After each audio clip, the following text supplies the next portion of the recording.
தங்கமயில், உன் புருஷன் கூட சேர்ந்து நீ போய் வாழணும்னா, நான் சொல்றதெல்லாம் அப்படியே நீ கோர்ட்ல வந்து சொல்லணும்.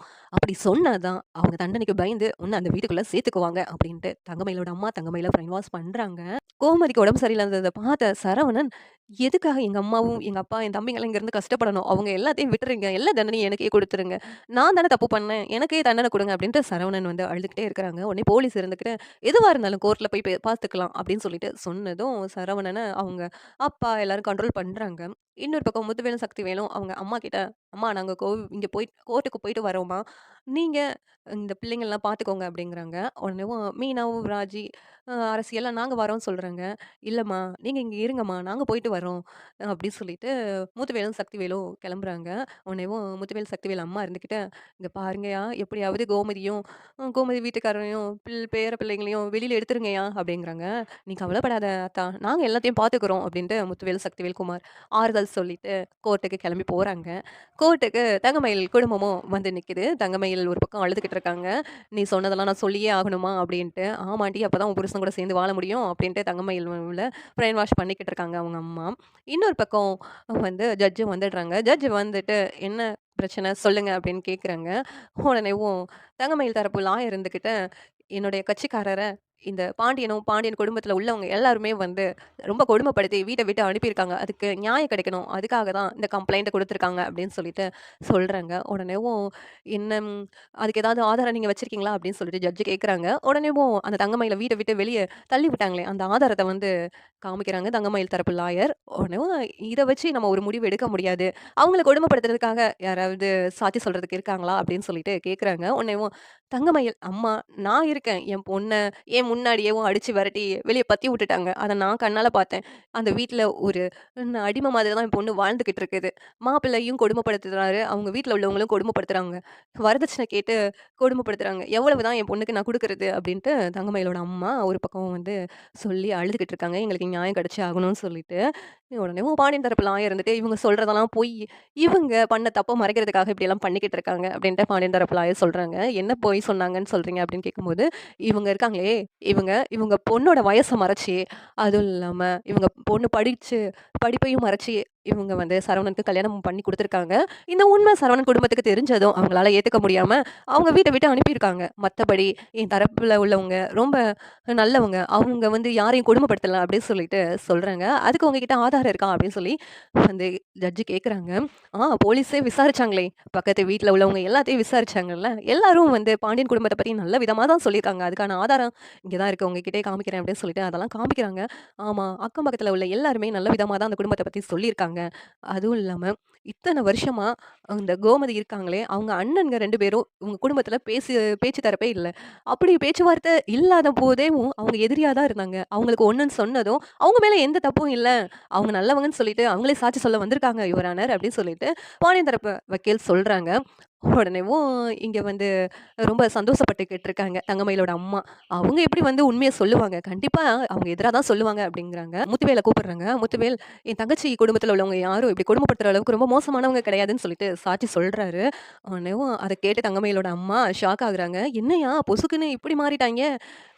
அவங்க குடும்பத்த பத்தி தப்பா தான் சொல்லுவாங்கன்னு பார்த்தா, இப்படி சொல்றாங்களே அப்படின்ட்டு தங்கமயிலோட அம்மா சொல்லிக்கிட்டு இருக்காங்க. அடுத்து சக்திவேல் வர்றாங்க. ஆனா இவன் வந்து கண்டிப்பா அவங்க குடும்பத்துக்கு எதிரா தான் சொல்லுவாரு இந்த ஆளு அப்படின்னு சொல்லிட்டு தங்கமயில் அம்மா சொல்லிக்கிட்டு இருக்காங்க. ஆனா சக்திவேலும் என் தங்கச்சி குடும்பம் ரொம்ப நல்ல குடும்பம் தான். எங்க 2 பேத்துக்குள்ள பேச்சுவார்த்தை இல்ல. ஆனா அவங்க ரொம்ப நல்லவங்க. இப்படி குடும்பப்படுத்துற அளவுக்கு மோசமானவங்க கிடையாது அப்படின்னு சொல்லிட்டு சக்திவேலும் அந்த குடும்பத்துக்கு சப்போர்ட் பண்ணி தான் பேசுறாங்க. உடனேவும் இங்க தங்கமயில் அம்மாவுக்கு, தங்கமயிலுக்கு எல்லாத்துக்கும் ஷாக் ஆகுது. இங்க தங்கமயிலோட அப்பா இதெல்லாம் வேண்டான்னு சொன்னேன்ல. நம்ம பொண்ணு எப்படி இனிமேல் அந்த குடும்பத்துல போய் வாழும் அப்படின்னு சொல்லிட்டு தங்கமயிலோட அப்பா பேசிக்கிட்டு இருக்காங்க. இங்க இங் தங் பாண்டியன் தரப்புல இருந்துட்டு, நான் அந்த தங்கமயில கொஞ்சம் விசாரிக்கணும் அப்படின்னு சொல்லிட்டு தங்கமயில விசாரிக்கிறாங்க. உடனேவும் தங்கமயில் கிட்ட கேட்குறாங்க. "ஏம்மா, இந்த வீட்ல உள்ளவங்க உன்ன கொடுமைப்படுத்துனாங்கன்னு நீ சொல்றியே, அதுக்கு எந்த ஆதாரம் இருக்கு? அவங்க உன்ன இந்த வீட்டு பொண்ணு மாரி தானே பார்த்துக்கிட்டாங்க. உண்மைய சொல்லுமா" அப்படிங்கிறாங்க. "இல்ல, என்ன கொடுமைப்படுத்துனாங்க. ரொம்ப அடிமை மாரி தான் நடத்துனாங்க" அப்படின்னு சொல்லிட்டு தங்கமயில் சொல்றாங்க. அவங்களுக்கு உன் மேல எதனால கோவம்? உங்க வீட்ல பொய் சொல்லி கல்யாணம் பண்ணி வச்சாங்கன்னு சொல்லி தானே கோவம். மத்தபடி உன் மேல ஏதாவது கோவப்பட்டுருக்காங்களா? அப்படின்னு சொல்லிட்டு கேட்குறாங்க. இல்ல, அவங்க தப்பு பண்ணியிருக்காங்க. அவங்க தான் என்ன கொடுமைப்படுத்துனாங்கன்னு சொல்லிட்டு தங்கமயிலும் உண்மைய சொல்லாம மறைச்சுக்கிட்டு இருக்காங்க. உடனேவும் இங்க பாண்டியன் குடும்பத்தில உள்ளவங்களுக்கு ரொம்ப கோவம். பாண்டியன் கிட்டயும் விசாரிக்கிறாங்க. பாண்டியனும் நாங்க அந்த பொண்ண எங்க வீட்டு பொண்ணா தான் பார்த்துக்கிட்டோம்னு சொல்லிட்டு பாண்டியன் சொல்லிக்கிட்டு இருக்காங்க. சரவணன் எல்லார்கிட்டயும் விசாரிக்கும்போதும், எல்லாரும் வந்து தங்கமயில் குடும்பத்த பத்தி ஒரே மாதிரி தான் சொல்றாங்க. இதெல்லாம் கேட்டுக்கிட்ட ஜட்ஜ் இது இந்த வழக்க வந்து நான் ஒத்தி வைக்கிறேன். அதுவும் இல்லாம இவங்களுக்கு ஜாமீன் குடுக்குறேன் அப்படின்னு சொல்லிட்டு, ஜாமீன் குடுத்துடுறாங்க. ஜாமீன்ல வெளில வந்துடுறாங்க. வெளில வந்ததும் இங்க பாண்டியனுக்கு ரொம்ப சந்தோஷமாயிடுது. முத்துவேல், சக்திவேல் வந்து இக்கட்டான நிலைமையில நம்மள காப்பாத்துறதுக்காக வந்திருக்காங்க அப்படின்ட்டு, அவங்க கைய பிடிச்சு மன்னிப்பு கேட்குறாங்க. கோமதியும் ரொம்ப சந்தோஷப்படுறாங்க. இந்த நேரத்துல தங்கமயிலோட அம்மா, அவங்க பொண்ணு எல்லாரும் அழுதுகிட்டு இருக்காங்க. தங்கமயில் வந்துகிட்டு தங்கமயிலோட அம்மா கிட்ட, "நான் தான் அப்பவே சொன்னேன்ல இதெல்லாம் வேண்டான்னு. இப்ப பாத்தியா அந்த குடும்பத்துல நான் எப்படி போய் வாழுவேன்? என்னம்மா இங்க பாரும்மா, இப்படி ஒரு இது பண்ணிட்டேன். இனிமேல் நான் எப்படி அந்த குடும்பத்துல வாழுவேன்? மாமா கூட நான் சேரவே முடியாது. எல்லாத்துக்கும் காரணம் நீ தான். இப்படி ஒரு கல்யாணத்த எனக்கு பண்ணி வச்சு என் வாழ்க்கைய கெடுத்துட்ட." அப்படின்னு சொல்லிட்டு தங்கமயில புலம்பிக்கிட்டு இருக்காங்க. உடனே தங்கமயிலோட அம்மா, "இல்லடி நான் உன்ன அந்த குடும்பத்துல சேர்த்து வாழ தாண்டி வைப்பேன்." அப்படின்ட்டு சொல்லிக்கிட்டு இருக்காங்க. தங்கமயிலோட அம்மா, நம்ம பொண்ண வாழ வைக்கிறதுக்கு வேற வழியே இல்ல. இந்த ஒரு வழி தான் தவிர அப்படின்னு சொல்லிட்டு முடிவு பண்ணி, ஒரு பெட்ரோல் கேன எடுத்துட்டு வந்துட்டு, கோர்ட்டுக்கு முன்னாடி நிக்கிறாங்க. தங்கமயில் குடும்பம் அங்க நின்னுகிட்டு பெட்ரோல மேல ஊத்திக்கிறாங்க. அங்க பாண்டியன் குடும்பமும் நின்னுட்டு இருக்காங்க. அப்ப தங்கமயிலோட அம்மா இருந்துகிட்டு, "இங்க பாருங்க, நீங்க என் பொண்ணோட சேர்ந்து வாழணும் மாப்பிள. அப்படி வாழலன்னு நெனச்சுக்கோங்க. நாங்க இங்கேயே எங்க உயிர விட்டுருவோம்." அப்படின்னு சொல்லிட்டு தங்கமயிலோட அம்மா மிரட்டுறாங்க சரவணன. உடனே சரவணன், "நீங்க என்ன மிரட்டுனாலும் சரி, உங்க பொண்ணோட நான் சேர்ந்து வாழ மாட்டேன். உங்க குடும்பம் எப்படிப்பட்ட குடும்பம்னு எங்களுக்கு தெரிஞ்சுச்சு. தப்பெல்லாம் நீங்க பண்ணிட்டு, அந்த பழியெல்லாம் எங்க மேல தூக்கி போட்டீங்களே! அப்பவே தெரிஞ்சுச்சு. பாவம் எங்க அம்மா, தம்பி, அப்பா எல்லாரும் ஸ்டேஷன்ல இருந்து நாங்க எவ்வளோ கஷ்டப்பட்டோம். அப்படி இருக்கும்போது, மறுபடியும் உங்க பொண்ண எங்க வீட்டுக்கு வாழ வைக்கிறதுக்கு நாங்க சம்மதிச்சுருவோமா? சம்மதிக்கவே முடியாது." அப்படின்ட்டு சொல்றாங்க சரவணன். அப்போ போலீஸும் வந்துடுறாங்க. வந்துட்டு, "என்ன பண்ணிக்கிட்டு இருக்கீங்க? மொதல்ல வந்து எல்லாத்தையும் கீழ போடுங்க." அப்படின்ட்டு போலீஸ் மிரட்டுறாங்க. "இல்ல நான் இவங்க என் பொண்ண அந்த வீட்ல சேர்த்துக்கிறதுக்கு சம்மதிக்கணும். இல்லன்னா இந்த இடத்துலயே நாங்க தீக்குளிச்சுருவோம்." அப்படின்னு சொல்லிட்டு மிரட்டுறாங்க. தீப்பெட்டிய வச்சுக்கிட்டு கொளுத்த போறேன்னு சொல்லிட்டு வேண்டாம் வேண்டான்னு தடுத்துடுறாங்க. எப்படியோ அவங்கள காப்பாத்திடுறாங்க போலீஸ் வந்துட்டு. உடனேவும் தங்கமயில், "நான் எதுக்கு உயிரோட இருக்கணும் இனிமேலும்? நான் உயிரோட இருக்க மாட்டேன்." அப்படின்ட்டு தங்கமயில் வந்து சொல்லிக்கிட்டு இருக்கா. இப்படியெல்லாம் இவ டிராமா பண்ணா நம்ம இவள ஏத்துக்குவோமா? ஏத்துக்க முடியாது. "இன்ஸ்பெக்டர் முதல்ல இவங்கள பிடிச்சு ஜெயில்ல போடுங்க." அப்படின்னு சொல்லிட்டு சரவணன் சொல்லிக்கிட்டு இருக்காங்க. ஆனா பாண்டியன், கோமதியும், "அந்த பொண்ணு என்னதான் இருந்தாலும் நம்ம வீட்டுக்கு வாழ வந்த பொண்ணுடா. அப்படி இருக்கும்போது அவள இப்படி பேசாத. நாம என்ன தப்பு பண்ணோம்னு சொல்லிட்டு அந்த பொண்ணு இப்படி பண்ணுச்சுன்னு தெரியல. ஆனா இதுல ஒண்ணு நல்லது நடந்திருக்கு." என்ன நல்லதுன்னா, கோமதியோட அண்ணன்ங்க இத்தன வருஷமா நம்ம கூட பேசவே இல்ல. ஆனா திடீர்னு அவங்க வந்து நம்மகிட்ட பேசி நம்மள வெளிய எடுக்கிறதுக்காக வந்திருக்காங்களே! அந்த நல்லது நடந்திருக்குல்ல. அது எல்லாத்துக்கும் காரணம் தங்கமயில் தான். அதனால தங்கமயிலோட நீ சேர்ந்து வாழணும் அப்படின்னு பாண்டியன், கோமதியும் சொல்றாங்க. உடனே சரவணன் இருந்துகிட்டு, "நீங்க இப்படி ஒரு முடிவு எடுப்பீங்கன்னு நான் கொஞ்சம் கூட எதிர்பார்க்கலப்பா. ஆனா எனக்கு தங்கமயில் வேண்டாம். அவளுக்கு நான் டிவோர்ஸ் குடுக்குறது முடிவு பண்ணிட்டேன். அவ கண்டிப்பா என் கூட சேர்ந்து வாழ்றதுக்கு முடியாது.